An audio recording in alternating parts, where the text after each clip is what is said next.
Fala aí, torcedor do Corinthians, sejam muito bem-vindos a mais um vídeo aqui no canal. Bora ver aqui o que o Lucas Silvestre, o filho do Dorival, falou na coletiva após a grande vitória do Corinthians, 3-0 no Mirassol. Finalmente o Corinthians voltou a vencer na Neoquímica Arena. Comentei o que você achou da fala dele. Ele elogiou bastante a postura dos jogadores e prometeu algo aí para os torcedores. Bora ver o que ele falou na coletiva, sem mais enrolações. Bora pro vídeo, galera. Lucas, boa noite. Guilherme Pradella da Rádio CBN. Queria que você falasse sobre o desempenho da equipe hoje. 3 gols, fazia muito tempo que o time não conseguia ter tanta eficiência assim, né, nas chances criadas. E que tipo de sentimento que vocês saem com relação a essa quebra de sequência de jogos sem vencer no Campeonato Brasileiro? Conseguiu fazer uma boa partida ganhando em casa agora. Boa noite, Guilherme. Boa noite a todos. Primeiramente, parabenizar o trabalho e a equipe do Mirassol, né? Não à toa, no início da rodada, era a quinta colocada do campeonato. Para mim, hoje, o Guanais, o melhor treinador do campeonato, um time que faz um trabalho diferenciado, que é bonito da gente ver jogar, e sabíamos da dificuldade do jogo, as dificuldades que o adversário iria nos impor. Fomos alertados durante toda a semana, o professor falou muito sobre isso. Logo depois do jogo no Internacional, a gente já iniciou a preparação, iniciou a recuperação dos atletas. Trocamos 5 atletas para a partida de hoje, porque o desgaste foi enorme no jogo da quarta-feira. A gente vem numa sequência de 3 jogos em 6 dias. Então, hoje o que a gente apresentou foi um jogo um pouco diferente do que foram as partidas contra Flamengo e Internacional. Contra Flamengo e Internacional, principalmente o primeiro tempo contra o Flamengo e o jogo todo contra o Internacional, nosso time foi um time muito agressivo sem a bola, e com a bola a gente conseguiu jogar, conseguiu envolver o Flamengo em muitos momentos. Contra o Internacional a gente pouco sofreu no jogo. E hoje foi um jogo um pouco diferente, um jogo que a gente não teve a bola desde o princípio, um time muito bem treinado para isso, que sai jogando desde trás. Nós evitamos em muitos momentos o salto no Walter, porque era o desequilíbrio que causava na nossa marcação. Então a gente precisava primeiro estar organizado, preparado para fazer os movimentos de salto de pressão ali no Walter, para que aí sim a gente evitasse com que eles achassem terceiro homem, porque é um time que tem uma coragem muito grande para jogar, está com uma confiança absurda para poder fazer todos os movimentos. Então a gente sabia que a gente precisava encaixar muito bem a nossa marcação para poder fazer os movimentos de pressão. Sofremos um pouco no início da partida, a partir do momento, principalmente do gol, o jogo dá uma assentada, e aí na parte final, novamente, o adversário, na parte final do primeiro tempo, ele passa a prevalecer dentro do jogo. Tivemos que alterar taticamente naquele momento, fiz o que era o mais simples para o momento, 2 linhas de 4, com Yuri e Gui um pouco mais à frente ali, para depois, no intervalo, fazer as correções. Depois disso, a gente voltou de uma outra maneira, voltou num 4-1-3-2, e no final do jogo, após o segundo gol, para poder defender um pouco mais as nossas amplitudes, nós voltamos para a linha de 5, que era como a gente tinha iniciado o jogo. Voltamos para a linha de 5 com 3 homens por dentro.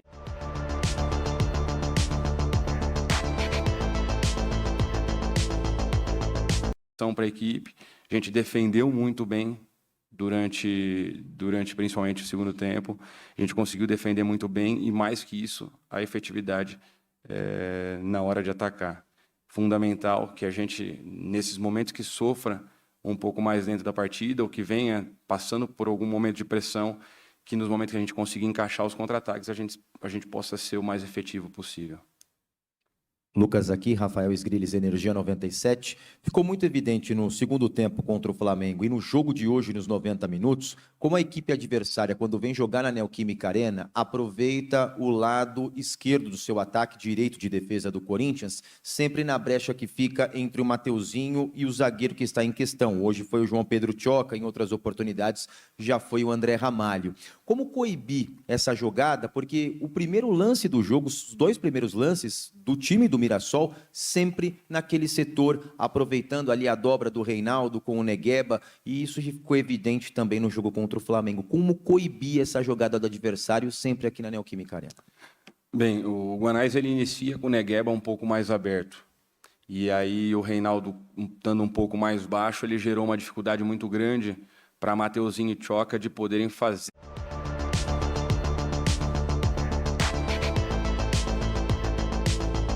Esse movimento acabou nos gerando um pouco de dificuldade no princípio. Após isso, a gente conseguiu ajustar com o Mateuzinho já agredindo o homem da frente e não se preocupando tanto com o homem de trás. Então, nós definimos que o Tchoca faria esse movimento lateral e a gente traria a nossa linha um pouco mais para o lado.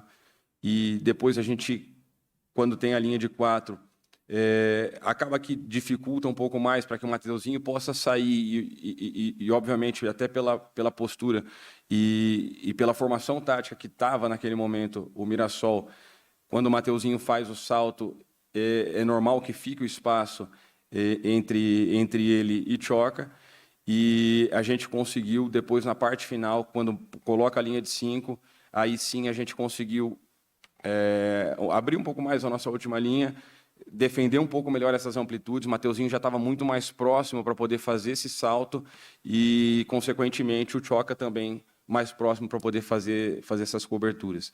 Mas eu acredito que a dificuldade ela foi gerada muito pelo posicionamento que o adversário impôs no início de jogo, que a gente conseguiu ajustar num determinado momento ali do primeiro tempo.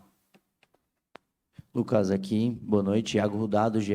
2 perguntas, por favor. A primeira sobre o Yuri Alberto, né? Foi um jogo complicado para ele contra o Flamengo, por conta do pênalti, tudo que aconteceu.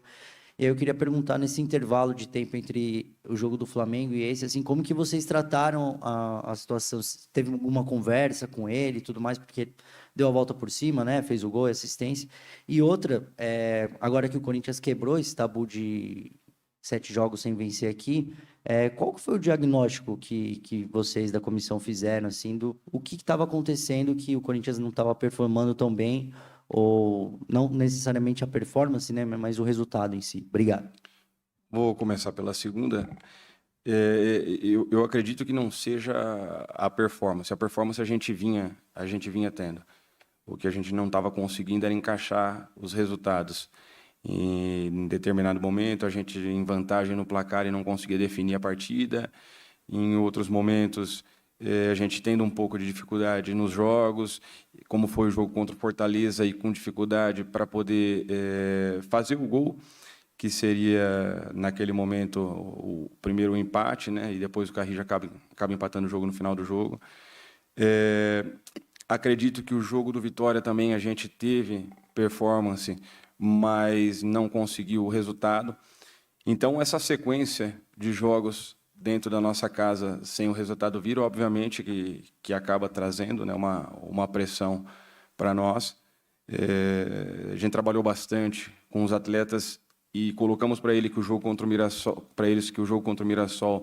3 pontos era inegociável, independente de performance, independente do que quer que fosse. 3 pontos hoje contra o Mirassol eram inegociáveis. Os atletas eles conseguiram entender a importância do jogo, a energia, a disposição, o quanto a gente se dedicou fisicamente para que a gente conseguisse o resultado hoje. Foi uma entrega enorme dos atletas, eu tenho que parabenizar todos aqui. Foi um orgulho muito grande ver o que esses caras correram dentro de campo hoje. E com relação ao Yuri, o Yuri, obviamente, no jogo do Flamengo, teve a situação, né, com o pênalti dele ali, mas o Yuri, pela partida que ele fez, se ele consegue entregar, de repente, 2 gols ali, no primeiro tempo, seria pouco pela partida que ele vinha fazendo. Então, eu prefiro valorizar que, após ele ter perdido o pênalti, ele ainda conseguiu se reconstruir dentro da partida e gerando outras possibilidades de gol para nós, atacando muita profundidade, gerando muita dificuldade tanto para Léo Ortiz como para Léo Pereira. Então, assim, talvez se ele tivesse tido a eficiência que hoje o nosso time teve, a gente estaria avaliando a partida dele independente do pênalti perdido, a gente estaria avaliando a partida dele hoje de uma outra maneira. Então, internamente, a gente conversou bastante com ele, como a gente conversa com todos os atletas, para que ele tivesse cabeça boa, que logo na frente aí teriam outras oportunidades para que ele se redimisse do acontecido ali. Boa noite, Lucas. Leonardo Rodrigues, da Central do Timão. Já dá para ter um diagnóstico da lesão do Vitinho, que ele entra até bem na partida, dá uma assistência, já dá para atualizar o torcedor corintiano ou ainda é muito cedo? Obrigado. Vitinho entrou muito bem no jogo, ele foi um momento que a gente precisava de ter um pouco mais a bola, de um homem um pouco mais de flutuação. Naquele momento não era mais interessante no jogo ter Gui e Yuri, até porque o desgaste que o Guinegão teve no jogo da quarta-feira foi enorme. Então, a gente, para ser sincero, ele nem conseguiu se recuperar do jogo da quarta-feira para hoje estar em campo. A gente conversou com ele que ele fizesse 60, 70 minutos em alto nível para que depois a gente segurasse um pouco ele.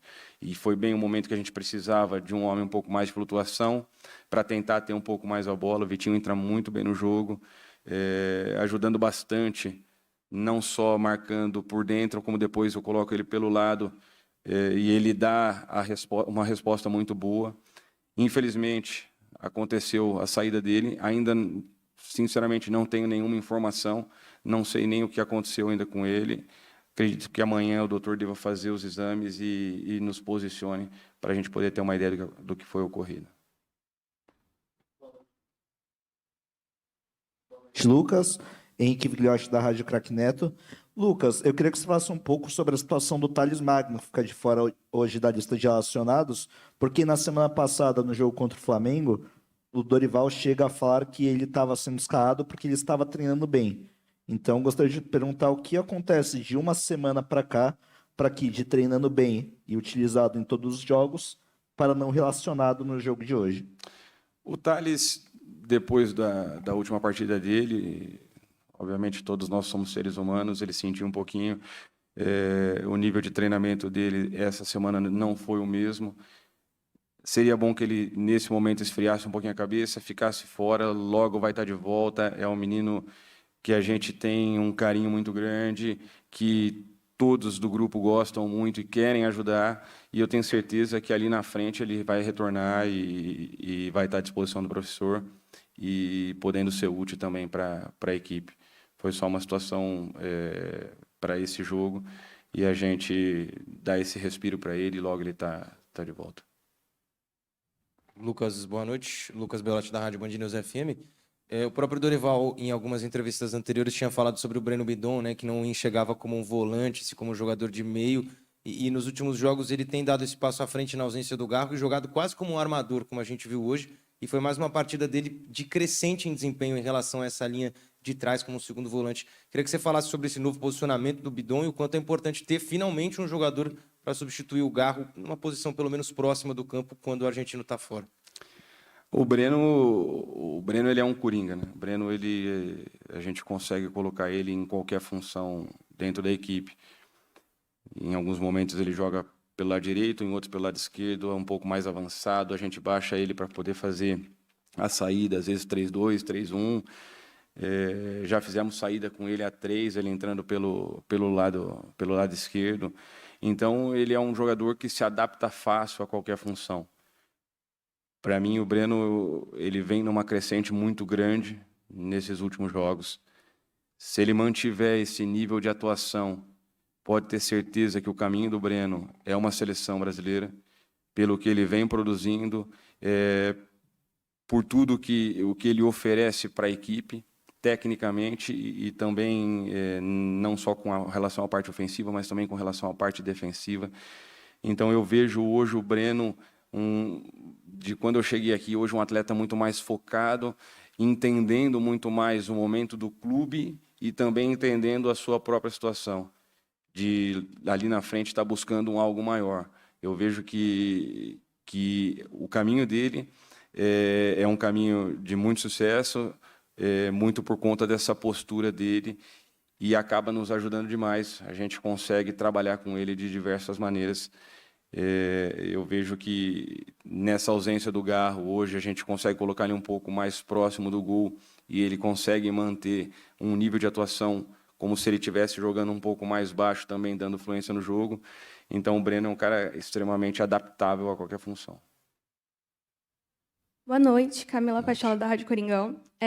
No início do segundo tempo, o time pareceu um pouco sem ritmo e acabou entregando a bola para o Mirassol no início. Eu queria saber o que aconteceu, se foi alguma estratégia ou se a equipe acabou se assustando um pouco com a pressão do Mirassol. Obrigada. Não vejo sem ritmo. A gente teve momentos no jogo, pela capacidade, pela qualidade do adversário. Como eu falei no início, não à toa é o 5º colocado do campeonato. Uma equipe que joga desde o seu goleiro, uma equipe que dificulta muito com que o adversário faça pressão, que joga praticamente sempre. Então, o Mirassol dificulta muito com que o adversário pressione ele. Então, era lógico que em algum momento do jogo a gente cederia a posse para eles. Falando em números, o Mirassol é a 19ª equipe em passes longos no campeonato, ou seja, é uma equipe que só tem passe curto. Eles jogam desde trás. Então, era um adversário que iria nos impor uma dificuldade muito grande. Nós sabíamos disso e sabíamos que a gente precisaria, em muitos momentos, nos recolher um pouco mais para deixar o adversário com a bola e poder transitar. E foram assim que aconteceram os nossos gols. Então, não só por conta da estratégia do jogo, mas também pela qualidade do adversário, acaba que você se coloca um pouco mais nessa condição. Lucas, boa noite. Gabriel Braga, do Timão. Hoje nós vimos a volta de Memphis Depay, uma atualização da situação dele e se vocês internamente avaliam que ele pode estar disponível após a data FIFA no jogo contra o Santos no Clássico. Obrigado. Com relação ao Memphis, o Memphis já era planejado que fizesse um tempo menor, uma adaptação de carga para ele ainda. Ele vem de poucos treinos. O nosso departamento físico aqui, fisiologia, preparadores físicos, estão em contato com o pessoal da seleção da Holanda, passando até uma projeção de carga para eles, né, para que o Memphis tenha o trabalho adequado e siga o plano que a gente vinha tendo com ele aqui. Era já esperado que ele jogasse entre 20 e 25 minutos hoje, não mais do que isso, para justamente não forçar demais o atleta por conta do seu retorno recente. Eu gostei muito da entrada do Memphis, achei que não só na parte ofensiva ele nos ajudou, mas também defensivamente ele conseguiu fazer várias ações de pressão, então acabou nos ajudando muito. A segunda pergunta foi com relação ao Rodrigo. O Rodrigo, ele ainda não está com o grupo, está iniciando a transição agora. Acredito que durante essa semana a gente possa receber ele e já inicie o trabalho com o restante do grupo. Lucas, boa noite. Thiago Braga, do Lance, tudo bem? Você falou do desgaste dos jogadores de quarta para cá. Queria que você explicasse, por exemplo, vocês trocaram a linha de 3 hoje, de 3 zagueiros, por uma linha de 4. Quero saber se é uma coisa pontual por conta dos desgastes, ou se vocês devem manter a linha de 4 zagueiros, ou é pontual, ou como vai ser jogo a jogo, independentemente disso. A gente tem um elenco que ele nos dá a possibilidade de, durante o jogo, a gente alterar. Então, a ideia inicial, nosso plano de jogo era iniciar com a linha de 5, que a gente fez contra o Flamengo e fez contra o Internacional.